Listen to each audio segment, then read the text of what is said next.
I always knew my sister Rachel would try to ruin my wedding. I just didn't expect her to do it quite so spectacularly. My name is Emma Collins, and I met the love of my life, James, while he was waiting tables at a small Italian restaurant in downtown Boston. At least that's what everyone thought. The truth was far more interesting, but we'll get to that. He's a waiter? Rachel had sneered when I told my family about him. Really, Emma?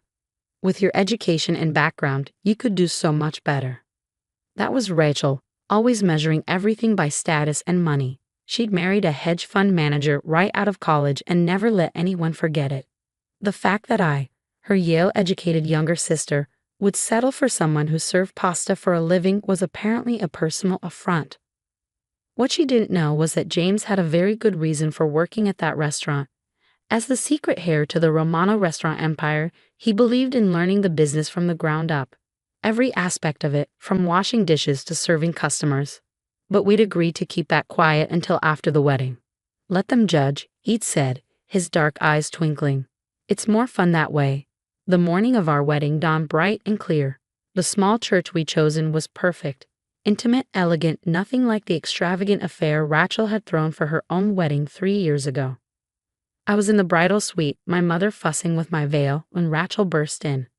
You can't go through with this, she declared, still wearing her designer dress like armor. Do you know what people are saying? That you've lost your mind. The only person saying that is you, Rachel, my mother said tiredly. She'd grown weary of Rachel's drama over the past few months. Mom, she's throwing her life away. He probably just wants her money. I couldn't help but laugh at that. My modest teacher's salary compared to James's hidden billions was almost comical. But Rachel took my laughter as defiance. Fine, she snapped. Ruin your life. But don't come crying to me when you're living in some cramped apartment above a restaurant. If she only knew about the penthouse James and I had already picked out, or the private island where we'd be spending our honeymoon. But I held my tongue, remembering our agreement. The truth would come out soon enough. The ceremony began beautifully. James stood at the altar, looking handsome in his tailored suit, which Rachel had probably assumed was rented. Our closest friends and family filled the pews, though notably fewer on my side since Rachel had convinced several relatives it wasn't worth attending. Then came the moment that would be talked about for years to come. If anyone knows any reason why these two should not be joined in marriage, speak now or forever hold your peace. Rachel stood up. This is ridiculous, she shouted, her voice echoing through the church. Emma, you're making a huge mistake. You're better than this. You're marrying a waiter, for God's sake. How pathetic can you be? The church fell silent. James squeezed my hand gently, and I saw the corner of his mouth twitch. Should we tell her? He whispered. I shook my head slightly. Not yet. Rachel wasn't finished. She stormed toward the altar, her expensive heels clicking against the stone floor. Everyone here knows this is a joke. Emma, you were supposed to be the smart one, the successful one. And now look at you, throwing it all away on some server. Rachel, our father warned from the front pew, but she ignored him. When this all falls apart, don't expect any sympathy from me. You've made your bed, probably a very cheap one, now lie in it. With that final shot, she turned and stormed out of the church, leaving stunned silence in her wake. The minister cleared his throat awkwardly. Shall we continue? I looked up at James, saw the love and amusement dancing in his eyes. Yes, I said firmly. Let's continue. The rest of the ceremony was perfect, made even better by Rachel's absence. As we exchanged rings, I couldn't help but think about what was coming. The reception would be at one of James's family's most exclusive restaurants, one that had been mysteriously closed to the public for the day. Rachel had no idea that her very public tantrum was about to backfire in the most spectacular way possible, and I couldn't wait to see her face when she realized just how wrong she'd been about everything. But first we had to get through the pictures and the drive to the reception. James helped me into the rented vintage Rolls-Royce, actually from his personal collection, as our guests showered us with rice. Ready for Act 2? He murmured in my ear. I smiled, thinking of the scene that was about to unfold at the reception. More than ready. Do you think she'll show up? Oh, she'll show up, he said confidently. People like Rachel can't resist a chance to feel superior. She'll come just to watch what she thinks will be a cheap, embarrassing reception. He was right, of course. Rachel might have stormed out of the ceremony, but there was no way she'd miss the chance to criticize every detail of our celebration. She had no idea she was walking into a reveal that would leave her speechless. As we drove toward the reception, I thought about how perfectly everything had played out. Rachel's outburst, while hurtful, had only made what was coming sweeter. Sometimes the best revenge isn't about getting even. It's about letting someone's own actions set the stage for their humiliation. The Romano, James's family's flagship restaurant, loomed ahead. Its elegant facade and prime location usually hosted celebrities and dignitaries. Today it would host a revelation that would change my family dynamic forever. "Here we go," James said, helping me out of the car. "Ready to show your sister who she really just insulted in front of everyone?" I smoothed my dress and took his arm. "Let's give her a show she'll never forget." The doors of the Romano swung open, and I heard the collective gasp from our arriving guests. Crystal chandeliers cast a warm glow over marble floors and hand-painted murals. White-gloved servers circulated with champagne, each bottle worth more than what most people thought James made in a month. "This must be a mistake," I heard someone whisper. "How could they afford this place?" Rachel arrived fashionably late, probably expecting to find us in some budget banquet hall. She froze in the doorway, her perfectly made-up face twisted in confusion. "There's been a mix-up," she said loudly, approaching me. "This is the Romano. They don't do wedding receptions, ever." "They made an exception," James said smoothly, appearing at my side. "For family." Before Rachel could respond, an elderly man in an impeccable suit approached us. Everyone in the restaurant business knew Antonio Romano, the patriarch of the Romano Empire. He was notoriously private, rarely seen in public. "James," he said warmly, embracing my husband. "My grandson, finally married to his beautiful Emma." The silence in the room was deafening. Rachel's champagne glass slipped from her fingers, shattering on the marble floor. "Grandson?" she choked out. "What do you mean, grandson?" Antonio turned to her, his eyes sharp despite his age. "And you must be the sister who caused such a scene at the church. Tell me, what was it you called my grandson?" "Ah, yes, some server." The color drained from Rachel's face as the truth sank in. James wasn't just a waiter. He was the heir to one of the largest restaurant empires in the country. The Romano Group owned hundreds of high-end establishments across the globe, along with hotels, vineyards, and real estate. I didn't know," she stammered. "Clearly," Antonio said dryly. "Perhaps next time you'll remember that true class isn't about what someone does for a living, but how they treat others." James squeezed my hand as Rachel stood there, mortified. Around us, guests were beginning to whisper as they pieced together the truth.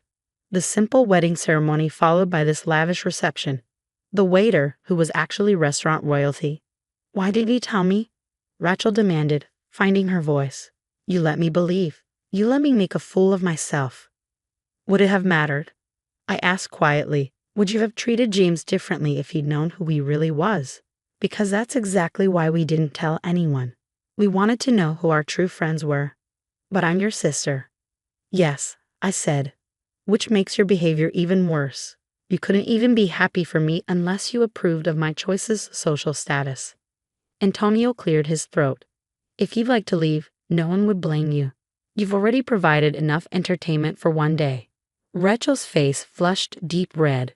She looked around the room, seeing the judgment in everyone's eyes. The same people who had witnessed her outburst at the church were now watching her humiliation. "I should go," she muttered. "Stay," James said unexpectedly. Everyone turned to look at him. "Stay, enjoy the reception. Consider it a chance to start over, to see people for who they are, not what they own or what they do for a living." I looked at my husband with pride. Even after Rachel's awful behavior, he was showing more class than she ever had. She hesitated, then slowly nodded. I'd like that, and I owe you both an apology." "Yes, you do," Antonio agreed. "But perhaps that can wait until after the first dance. I believe my grandson and his bride have waited long enough to celebrate properly." As James led me to the dance floor, I caught glimpses of Rachel's face. She stood alone, watching us twirl beneath the chandeliers, probably calculating how many times she'd have to apologize before she could start bragging about her connection to the Romano family. "She'll never change completely," James murmured, reading my thoughts as always. "No," I agreed. but maybe she'll think twice before judging someone based on their job again. The reception continued like a fairy tale. Course after exquisite course of Romano specialties, wine from the family's private reserve, and stories from James's time working his way up through every position in the restaurant. He insisted on starting at the bottom. Antonio told our captivated guests. Said he needed to understand every aspect of the business. Most trust fund kids want to start in a corporate office. Not mine, James. I watched Rachel's face as she realized just how wrong she'd been. The waiter she dismissed had shown more work ethic and humility than her hedge fund husband ever had. As the night went on, I saw her try to approach us several times, probably to apologize or attempt damage control. But there was always someone else wanting to talk to us, to share a story or offer congratulations. Her social punishment would last a bit longer. After all, she'd spent months making me feel small. A few hours of humility wouldn't kill her. Besides, we had other things to focus on, like the honeymoon villa waiting for us on the Romano family's private island. But that was another surprise for another day. For now, I was content to dance with my husband, surrounded by people who loved us for who we were, not what we owned. And if my sister learned something from all this, well, that was just icing on our very expensive wedding cake. A year passed and life settled into a new rhythm. James and I moved into our penthouse overlooking Boston Harbor, and I continued teaching while he took on more responsibilities within the Romano group. We kept things low-key, just as we always had, but Rachel struggled with our newfound dynamic. You could at least let me host a proper housewarming, she complained one afternoon, eyeing our minimalist decor. This place deserves to be shown off. That's exactly why we don't show it off, I replied. Some things are better kept private. She didn't understand. She'd spent the past year trying to rebuild her reputation, dropping the Romano name whenever possible. Her social media was suddenly full of posts about my sister and her husband's amazing restaurants and family dinner at the Romano. James found it amusing. At least she's promoting the business, he'd say with a shrug. But everything changed when Rachel's perfect world started crumbling. Her hedge fund husband, Michael, got caught in a scandal. Insider trading, fraud, the works. Suddenly, the wealth she'd lorded over everyone was gone, frozen by federal investigators. She showed up at our door late one night, mascara streaking down her face. They're taking everything, she sobbed. The house, the cars. Michael's facing jail time. I don't know what to do. I led her to the living room, where James was working on his laptop. He looked up, concern crossing his face. I need help, Rachel admitted, the words clearly costing her pride. I don't know how to start over. James and I exchanged glances. This was the moment. Would we help the sister who tried to ruin our wedding, who'd only accepted us after learning about our wealth?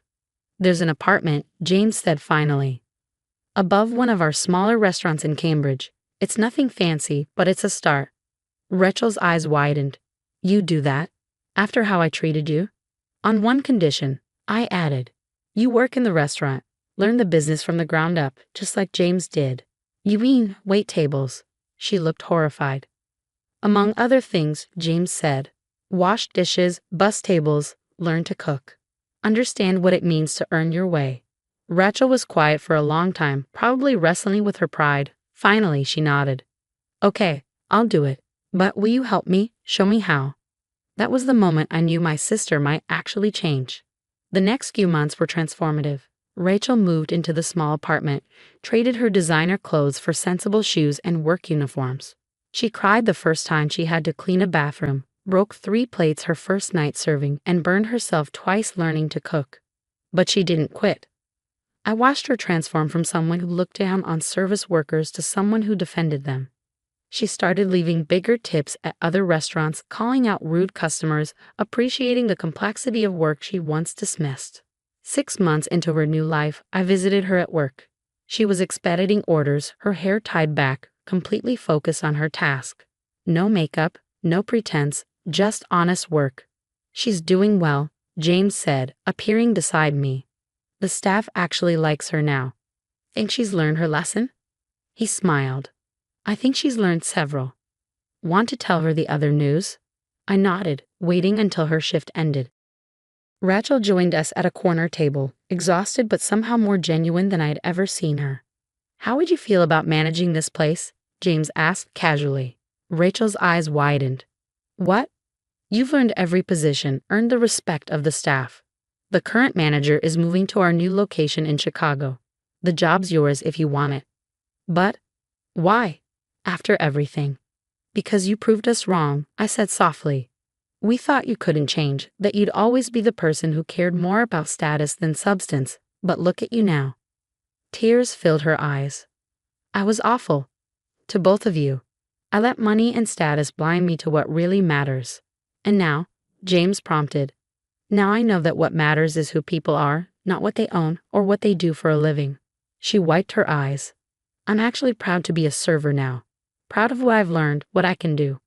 Later that night, as James and I walked home, he squeezed my hand. Your sister finally found her way. Our way, I corrected. The hard way, the honest way. Think she's ready for the family reunion next month? When everyone finds out she's managing one of our restaurants? I laughed, imagining Rachel proudly wearing her Romano restaurant uniform to the fancy gathering.